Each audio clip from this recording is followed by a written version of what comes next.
अफला यतदब्बरून अल-कुरआन अम अला कुलूबिन अक़फ़ालुहा।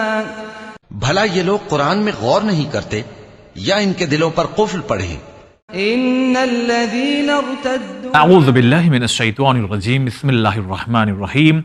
तमाम तारीफ़ें उस परवरदिगार आलम के लिए हैं जो आलमीन का पालने वाला है। दरूद व सलाम हो मुहम्मद व आले मुहम्मद अलैहिमुस्सलातु वस्सलाम पर। अज़ीज़ नाज़रीन, अस्सलामु अलैकुम व रहमतुल्लाह। प्रोग्राम में आप सभी का इस्तकबाल करते हैं।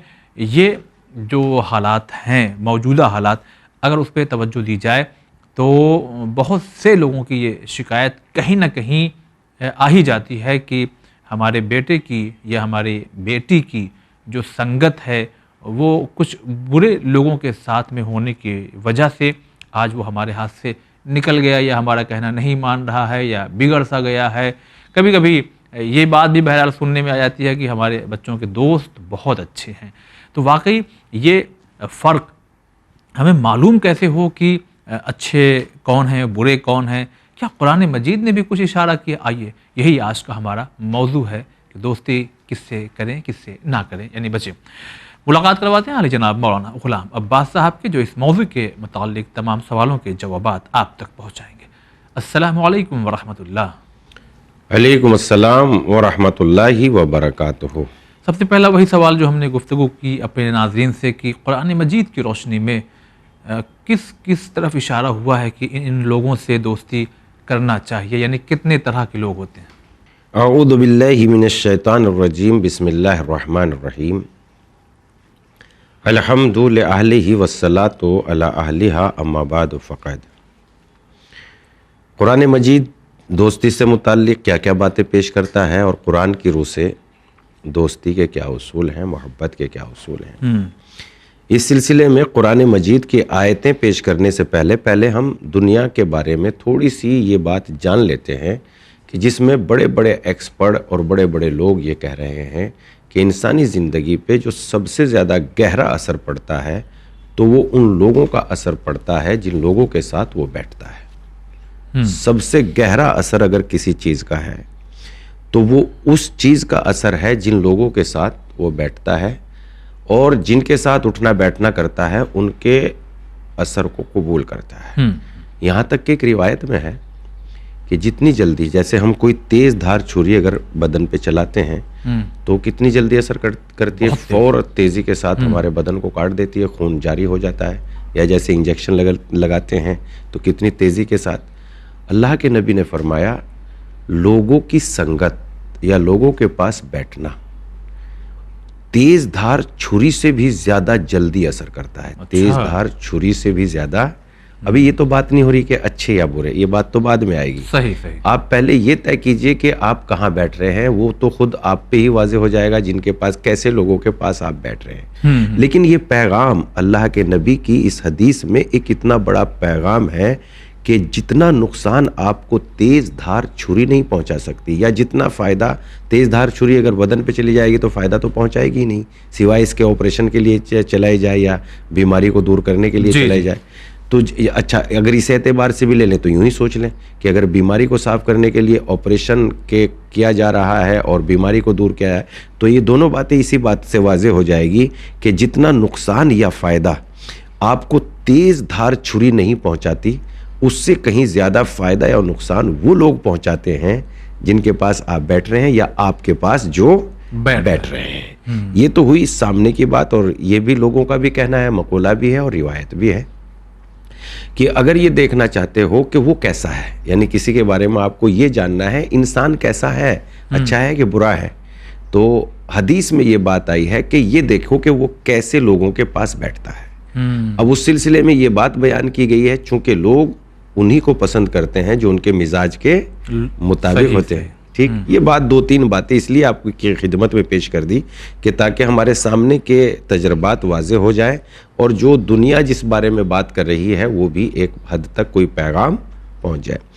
अब कुरान मजीद जिनकी दोस्ती की बात करता है तो कुरान मजीद की रूह में सबसे पहले तो कुरान ये कहता है कि अगर दोस्ती करनी है तो अल्लाह से दोस्ती करो। सबसे पहले दोस्ती के काबिल जो चीज़ है वो है अल्लाह से मोहब्बत और अल्लाह की दोस्ती। अगर वाकई इंसान खुदा की दोस्ती कर लेता है, अल्लाह से मोहब्बत कर लेता है, खुदा का दोस्त बन जाता है औलिया अल्लाह कितनी जगह कुरान मजीद ने इस्तेमाल किया, अल्लाह के औलिया, औलिया अल्लाह यानी खुदा के दोस्त। फिर कुरान ये कहता है कि नेकूकारों से दोस्ती करो, जो लोग नेकूकार हैं, नेकियां अंजाम देने वाले हैं, उनसे दोस्ती करो। फिर कुरान मजीद ये कहता है कि नेकूकारों में दो किस्में हो गई। एक किस्म तो वो हुई जो अल्लाह के अंबिया है, यानी नबी आइम्मा, अंबिया अलैहिमुस्सलाम है, नबी है और आइम्मा अलैहिमुस्सलाम है जी। एक किस्म हो गई नबियों की पैरवी करने वाले मोमिनों की। तो इन सबसे पहले तो कुरान इन तीन चीज़ों पर मसलन फोकस करता है और इन तीन चीज़ों को बहुत अहमियत की निगाह से पेश करता है। खुदा से मोहब्बत करो, खुदा के साथ खुदा के भेजे हुए नेक लोगों से यानी आइम्मा और अंबिया से मोहब्बत करो, और उसके बाद साहिबाने ईमान से मोहब्बत करो। ये तीन आयतें हम जल्दी जल्दी आपकी खिदमत में पेश करते हैं। सबसे पहले कुरान मजीद में अल्लाह से मोहब्बत की बात की गई है, और अल्लाह से मोहब्बत की बात क्या हुई है, कैसे अल्लाह से मोहब्बत की जाएगी, कुरान मजीद ने उसका भी तज़किरा किया है कि कैसे अल्लाह से मोहब्बत की जाएगी। कुरान मजीद में इरशाद होता है, कुल इन कुंतुम तुहिब्बूनल्लाह फत्तबिऊनी युहब्बिबकुमुल्लाह। उनसे कह दीजिए कि अगर तुम खुदा से मोहब्बत करते हो तो मेरी इताअत करो। यानी पैगंबर इस्लाम से अल्लाह ने बंदगान खुदा की खिदमत में ये पैगाम पहुंचवाया कि अगर वो ये चाहते हैं कि उनका ये दावा है कि वो मुझसे मोहब्बत करते हैं, खुदा से मोहब्बत करते हैं, तो चाहिए कि वो आपकी पैरवी करे। आप ही की पैरवी में खुदा की मोहब्बत है। तो तमाम इंसानों पे ये बात वाज़े हो जानी चाहिए कि जो खुदा के रसूल की पैरवी नहीं करता, हर चीज़ में, खाने में, ग़िज़ा में, बोलने में, चालने में, मजलिस में, मातम में, दुआ में, सलाम में, हमारे अल्लाह के नबी जो हमारे नबी है जिनका हम कलमा पढ़ते हैं, वो हमारे लिए हर चीज़ में आइडियल है। लक़द कान फ़ी रसूलिल्लाह उस्वतुन हसना, तुम्हारे लिए रसूल अल्लाह की ज़िंदगी एक नमूना है।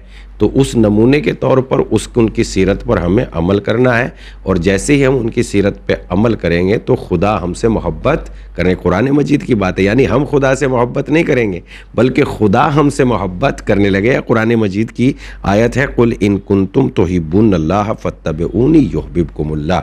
अगर तुम ये चाहते हो, क्या कहा कुरान मजीद में, इनसे कह दीजिए अगर तुम खुदा से मोहब्बत करते हो तो मेरी इताअत करो, खुदा तुमको दोस्त रखेगा। मेरी इताअत करो, खुदा तुम्हें दोस्त रखेगा। यानी दोस्ती दोनों तरफा हो गई। पैगंबर इस्लाम की पैरवी में दोस्ती दोनों तरफा हो गई। इस एतबार से हम देखते हैं कि खुदा की मोहब्बत से बड़ी कोई दौलत नहीं है। पैगंबर इस्लाम एक जगह से गुजर रहे थे और गुजरते हुए उन्होंने एक बच्चे को देखा, और बच्चे को देखने के बाद पैगंबर इस्लाम ने अपने असहाब पे ये बात वाज़े करना चाहिए कि खुदा से मोहब्बत कितनी बड़ी नेमत है। बच्चे को देखने के बाद पैगंबर इस्लाम ने अपने सहाबा से कहा, अपने असहाब से कहा, इस बच्चे से कुछ सबक हासिल करना चाहिए, इससे कुछ सीखना चाहिए। क्या या रसूलुल्लाह, क्या इतने से छोटे से बच्चे से हम क्या सीखेंगे, क्या आओ ज़रा इसकी गुफ्तगू सुने। गुफ्तगू में पैगंबर इस्लाम ने ये पूछा उस बच्चे से, बेटा आप मुझसे कितनी मोहब्बत करते हैं? या रसूलुल्लाह, अपनी जान से ज़्यादा। आपके कदमों पे अपनी जान कुर्बान कर दूं, जो मेरे पास है सब अपनी जान से ज़्यादा आपसे मोहब्बत, अपने आप से ज़्यादा। जबकि इंसान का मुश्किल है अपने आप से ज़्यादा किसी से मोहब्बत करना, इसलिए कि इंसान एक वो मखलूक है जो अपने से अलावा किसी से मोहब्बत नहीं करता। खुद परस्त है इंसान, इसमें लालच है। और ये तो इससे ऐसी एक मखलूक है इंसान के जो सिर्फ अपने ही आमाली से अच्छे लगते हैं और दूसरों की नेकियां भी इसे कबूल, अपने काम भी इसे अच्छे लगते हैं। यानी सब चीज़ इंसान अपने ही कामों को, अपनी ही बातों को, अपने ही कैरेक्टर को, अपने ही किरदार को सबसे बेहतर समझता है, और ना दूसरे के कैरेक्टर और किरदार और दूसरे के कामों को पसंद नहीं करता। जबकि बड़े इंसान वो होते हैं जो अपने सामने अपनी कमज़ोरियों को मान लेते हैं और दूसरों की काबिलियत को भी तस्लीम। ये बहुत बड़े लोग हैं, जबकि दुनिया में ऐसे लोग बहुत मुख्तसर हैं, मिलते मिलते नहीं। इस छोटे से बच्चे से अल्लाह के नबी क्या सीखे? उस बच्चे ने कहा, अल्लाह के नबी, अपनी जान से ज़्यादा मैं आपसे प्यार करता हूँ, अपनी जान से ज़्यादा मैं आपसे मोहब्बत करता हूँ। पैगंबर इस्लाम ने फिर मालूम किया, बेटा और इससे ज़्यादा? कि मैं अपने माँ बाप से भी ज़्यादा आपसे मोहब्बत करता हूँ, अपने माँ बाप को भी, आप मेरे माँ बाप आप पे फिदा, मैं इतनी मोहब्बत आपसे करता हूँ। कहा, ऐ मेरे बच्चे, खुदा अल्लाह से भी ज़्यादा मोहब्बत कर? नहीं या रसूल अल्लाह, अल्लाह की ही वजह से आपसे मोहब्बत करता हूं। वाह, अल्लाह की वजह से आपसे मोहब्बत। तो असल मोहब्बत किससे हुई? खुदा से। तो असल मोहब्बत जो दोस्ती की बात है, असल मोहब्बत होनी चाहिए ज़ाते खुदा से, वही मोहब्बतों के लायक है, इसलिए कि हमारी मोहब्बतों का जो बदला और सिला दे सकता है वही है। फिर उसके बाद अगली आयत में कुरान कहता है कि अल्लाह के भेजे हुए अंबिया और नेक सीरत लोगों से आपको मोहब्बत करनी चाहिए, और इस मोहब्बत को खुदावंदे आलम ने वाजिब करार दिया है। जैसा कि कुरान मजीद में इरशाद होता है, कुल ला अस्अलुकुम अलैहि अजरन इल्लल मवद्दता फिल कुर्बा, ए रसूल कह दीजिए कि तुमसे कोई अजर नहीं मांगता मगर ये कि मेरे कराबतदारों से मोहब्बत करो। कराबतदार का मतलब यहाँ जो है वो कराबतदार नहीं है जो पैगम्बर इस्लाम के बदन से नज़दीक रहते हैं, बल्कि वो कराबतदार जो पैगंबर के मकसद से नज़दीक रहते हैं। जैसा कि हदीस किस्सा में या हम दूसरी आयात और रिवायात में पढ़ते हैं, पैगंबर से ये कहा गया कि ए नबूवत के अहले बैत, ये नहीं कहा गया नबी के अहले बैत। नबी के अहले बैत वो हैं जो अहले बैत के साथ रहते हैं, नबूवत के अहले बैत वो हैं जो नबूवत के मकसद में उनके साथ रहते हैं। तो इस एतबार से पैगंबर से जब पूछा गया अल्लाह के नबी आपके अहले बैत कौन है, तो पैगंबर ने कहा यह आयत तथहीर मेरे बारे में नाजिल हुई है, अली के बारे में नाजिल हुई है, हसन और हुसैन के बारे में नाजिल हुई है, और मेरी बेटी फातिमा के बारे में, और यही नबूवत के अहले बैत है। अल्लाहुम्मा हाउलाए परवरदिगार आलम, अल्लाहुम्मा हाउलाए अल्लाहुम्मा हाउलाए अहले बैती, परवरदिगारा यही मेरे अहले बैत हैं। पैगंबर ने दुआ की। उसके बाद तीसरी चीज़ जिसको कुरान मजीद ने मोहब्बत के तौर पर रुआन किया है वो है हज़रत इब्राहीम को अपनी दोस्ती के लिए मुंतखब करना। यानी जब इंसान नेक काम अंजाम देता है तो फिर खुदा उनको अपनी दोस्ती के लिए मुंतखब कर लेता है। जैसा कि इरशाद होता है वत्तखज़ल्लाहु इब्राहीम खलीला, खुदा ने हज़रत इब्राहीम को अपनी दोस्ती के लिए मुंतखब कर लिया। अगली बात जो कुरान कहता है वह है साहिबाने ईमान से मोहब्बत, यानी नेक लोगों से। साहिबाने ईमान यानी नेक लोग। सही इरशाद होता है इन्नमल मोमिनूना इख्वा, बेशक तमाम मोमिनीन एक दूसरे के भाई हैं, यानी मोहब्बत उनसियत मोमिनीन से होनी चाहिए। तो ये तीन तरह की बातें कुरान मजीद ने सामने की बातें हैं, और इनको कुरान मजीद ने बहुत फोकस किया है और ज़ोर दिया है कि सबसे पहले अल्लाह से मोहब्बत, फिर उसके नेक बंदों से मोहब्बत, फिर साहिबाने ईमान से मोहब्बत। चलिए, बहुत बहुत शुक्रिया अदा करते हैं। तो एक सवाल हम ये भी करना चाहते हैं कि कैसे लोगों के साथ में उठना बैठना या कैसे लोगों की दोस्ती जो है वो क़यामत तक नुकसान पहुँचाएगी, यानी वहाँ भी उसका असर देखने को मिलेगा। देखिए, पहली बात तो हम आपकी खिदमत में ये वाज़े कर दें, दुनिया और आखिरत कोई अलग अलग शय नहीं है। इस्लाम के नुक्ता निगाह से जो दुनिया है वही आखिरत है, और जो आखिरत है वही दुनिया है। बस इतना सा फ़र्क है, जैसे आप काश्तकारों को देखते होंगे, एक ज़माना वो होता है जो फसल के बोने का टाइम होता है, और एक ज़माना वो होता है जो फसल के काटने का टाइम होता है। सही। जबकि दुनिया और आखिरत अलग अलग है ही नहीं है। बस ये है कि ये ज़माना अमल का है, वो ज़माना रिजल्ट का है। ये ज़माना फसल बोने का है, वो ज़माना फसल काटने का है। सही। जैसे बहुत सारी रिवायत में ये बात आई है, कमा तुदीन तुदान, जैसा करोगे वैसा पाओगे। दुनिया ओ मजराउल आखिरा, रिवायत में भी ना ये सब चीज़ें। दुनिया ओ मजराउल आखिरा, दुनिया आखिरत की खेती है। तो इस एतबार से हम जो यहाँ आमाल अंजाम दे रहे हैं इस वक्त, हम जो कर रहे हैं वो बिल्कुल वही है जो आखिरत के ऐने मुताबिक है। यानी अगर हम जो है नेकियां अंजाम दे रहे हैं तो आखिरत में हमारे लिए जो है नेकियां और भलाई होंगी, और अगर हम इस दुनिया में इस जहान में बुराई अंजाम दे रहे हैं तो आखिरत में हमारे यहाँ हमारे नामाए आमाल में बुराई दिखाई देगी। कोई भी इन बातों से ना हमें बचा सकता है और ना हमें रोक सकता है। अगर शिफाअत भी नसीब होगी तो शिफाअत का ताल्लुक उतनी देर के लिए है कि कम से कम नामाए आमाल में इतनी जान तो बाकी हो कि दवाई अपना असर कर सके। अगर नामाए आमाल बिल्कुल ही कोरा है तो फिर उसमें शिफाअत भी कोई काम आने वाली नहीं है। शिफाअत यानी थोड़ी सी कमी थी कैरेक्टर और किरदार में, उसको पूरे कर देने को शिफाअत कहते हैं। ये नहीं है कि इंसान बिल्कुल आमाल के एतबार से बिल्कुल कुछ है ही नहीं और उसकी शिफाअत कर दी जाएगी। मगर कुरान मजीद में एक वाक़या पेश किया गया है जो ये बता रहा है कि ऐसे लोगों से दोस्ती नहीं करनी चाहिए, इन लोगों की दोस्ती जो है आखिरत में भी नुकसान पहुंचाएगी। अच्छा। कुरान मजीद में इरशाद होता है, यौमा यउज़्ज़ु ज़ालिमु अला यदै यक़ूलु या लैतनी इत्तख़ज़्तु मा अर्रसूल सबीला। इसका मतलब यह है कि उस दिन को याद करो जिस दिन जालिमीन हसरत से अपने हाथों को दांतों में दबाकर बार बार कहेंगे ऐ काश रसूल का रास्ता इख्तियार कर लिए होते, ऐ काश रसूल अल्लाह का रास्ता इख्तियार किए हो। इसके सिलसिले में एक बात हम आपकी खिदमत में इस आया करीमा की भी शान नुज़ूल बयान कर देते हैं। ये ऐसा हुआ कि मक्के में पैगंबर इस्लाम जब तबलीग का सिलसिला शुरू कर रहे थे और तबलीग इस्लाम की दावत दे रहे थे और लोगों को नेकियों की तरफ बुला रहे थे, उस वक्त पैगंबर इस्लाम की खिदमत में एक शख्स आया और उसने आने के बाद अल्लाह के नबी से कहा कि भाई ऐसा है कि आप मेरे यहाँ दावत में आ जाइए और दावत कबूल कर लीजिए। पैगंबर इस्लाम ने उसके सामने कुछ बातें पेश की। जैसे वो पैगंबर इस्लाम की खिदमत में आया तो उसने नेकियों को कबूल कर लिया, उसने नेकियों को कबूल कर लिया। और जब उसने नेकियों को कबूल कर लिया तो पैगंबर इस्लाम ने उसकी दावत को कबूल कर लिया। और जब उसकी दावत को कबूल कर लिया तो इसका एक दोस्त था, इस आदमी का जो दावत के लिए आया था, वो जो सफ़र तिजारत के लिए गया हुआ था, ये उसका भी इंतज़ार कर रहा था कि जब वो आ जाएगा तो तब इस प्रोग्राम को करेंगे। लिहाजा उसकी तारीख़ जो मुय्यन की हुई थी कि वो इस तारीख़ तक आ जाएंगे, उसी हिसाब से इसने जो है दावत का एहतमाम किया। अब ये आते ही जब इसे पता लगा कि इसने मोहम्मद अरबी यतीम अब्दुल्ला को भी दावत दी है, चूँकि ये तो नबी मान ही नहीं रहा था, तो अब इसकी जो है पेशानी पे बल पड़ गए और बल पड़ते हुए इसने जो है एक बेपनाह गुस्से के आलम में ये उसके पास गया। और उसके पास जाने के बाद इसने कहा तुझे मेरी दोस्ती का वास्ता उस यतीम अब्दुल्ला को यानी नबी करीम को ना बुलाए। इसने कहा कि कोई हरज थोड़ा ही है, हमारी कौम, बरादरी, मिल्लत, अहबाब, दोस्ती और जो है हमारे वतन से ताल्लुक़ है और सभी।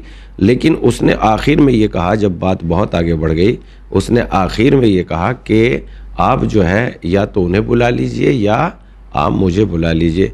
इसकी दोस्ती बहुत गहरी थी, बचपन से दोस्ती थी, ये अपने दोस्त को नाराज़ ना कर सका और इसने पैगंबर इस्लाम सल्लल्लाहु अलैहि वसल्लम की बातों को नहीं माना।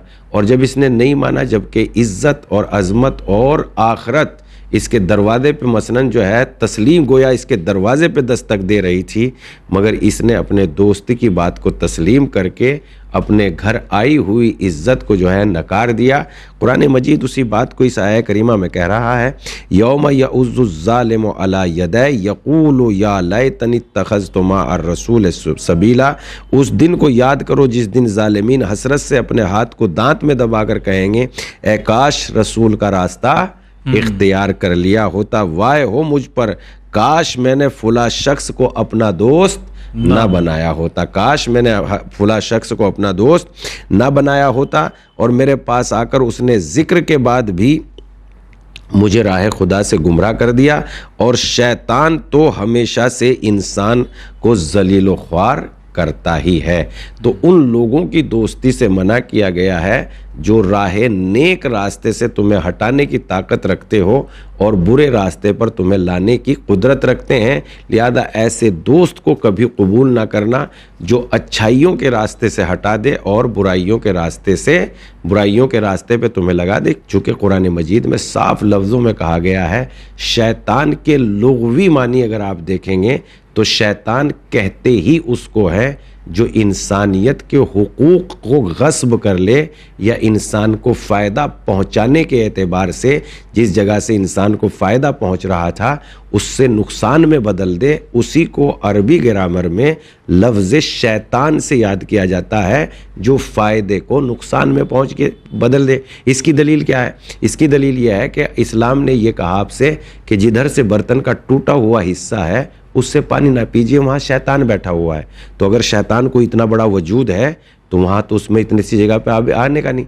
मगर चूँकि उसकी तफसीर और तौज़ी ये है, टूटी हुई जगह में मैल और कुचैल जमा हो जाता है और मैल जब काफ़ी दिनों तक हो जाता है तो वो जरसूमे की सूरत इख्तियार कर लेता है और जरसूमा जब आप उधर से पानी पिएंगे तो इम्कान है कि वो जरसूमा आपके जो है बदन में उतर जाए। और चूंकि वो जरसूमा आपकी ज़िंदगी को नुकसान पहुंचा रहा है तो पानी जिससे इंसान को फ़ायदा पहुंच रहा था वो हो गया क्या में तब्दील हो गया, नुकसान में तब्दील हो गया।